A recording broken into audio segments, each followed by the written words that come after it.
Bonjour et bienvenue à tous. Visite de l'imam de la Mecque à Conakry, la diplomatie culturelle de la Guinée en marche. L'arrivée de Cheikh Dr Abdullah Al-Juni, imam de la Kaaba, une occasion de circonstance en or de vendre l'image du pays sur un branding religieux qui allait toucher plus d'1 milliard de la communauté musulmane à travers le monde. La Guinée entretient des relations diplomatiques avec de nombreux pays arabes et musulmans, et ces relations sont cruciales pour le développement de notre pays en mettant en valeur la diplomatie religieuse au cœur de notre politique étrangère, car c'est une autre dimension du contexte géopolitique, la diplomatie bilatérale et multilatérale dans les relations internationales. N'oubliez pas de vous abonner et d'activer la cloche de notification pour rester informé de nos prochaines vidéos. Restez à l'écoute pour les développements passionnants à venir. Par ailleurs, il faut rappeler que nous avons 8 représentations diplomatiques dans les pays arabes, et de nombreux partenariats avec les autres pays musulmans.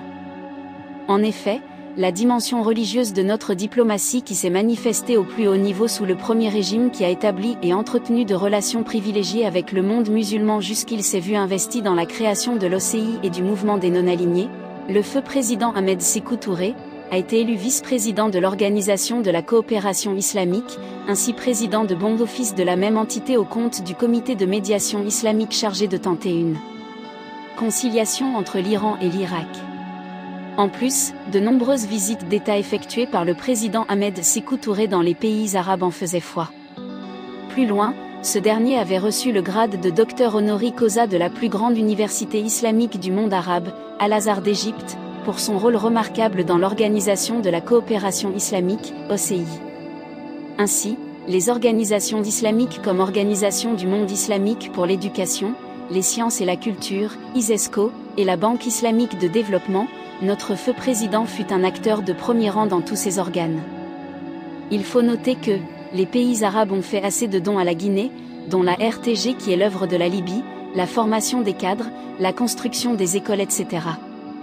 Pour illustration, l'inauguration du centre hospitalier universitaire de Donka revigore la coopération entre la Guinée et l'Arabie Saoudite, la réhabilitation de la grande mosquée, fruit de l'assistance saoudienne, dont la remise des clés a été faite ce vendredi 15 décembre 2023, ainsi que le financement de échangeurs de Bambeto, sans parler d'autres financements de fonds saoudiens, koweïtiens, qataris et émiratis.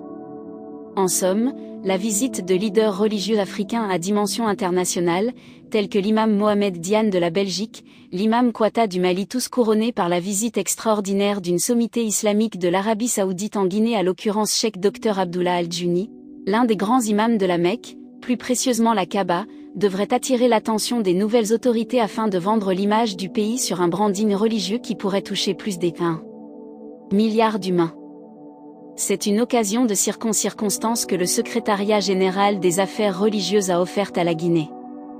Il sied que nous pouvons désormais profiter de nos relations historiques privilégiées avec le monde arabe, afin de consolider et renforcer notre coopération sur l'axe économique. Attirer les fonds de ces pays arabes amis pour construire notre pays et dans les domaines sensibles de la vie. Succinctement, la diplomate religieuse doit désormais s'occuper principalement des affaires qui peuvent redorer l'image du pays, avec des actions de coopération bi- et multilatérale de politique générale et de diffusion de la culture. Les cadres arabophones guinéens diplômés des meilleures universités arabes dans tous les domaines ne sont-ils pas une chance pour cette nouvelle forme de diplomatie religieuse, aux côtés de celles économiques et culturelles ?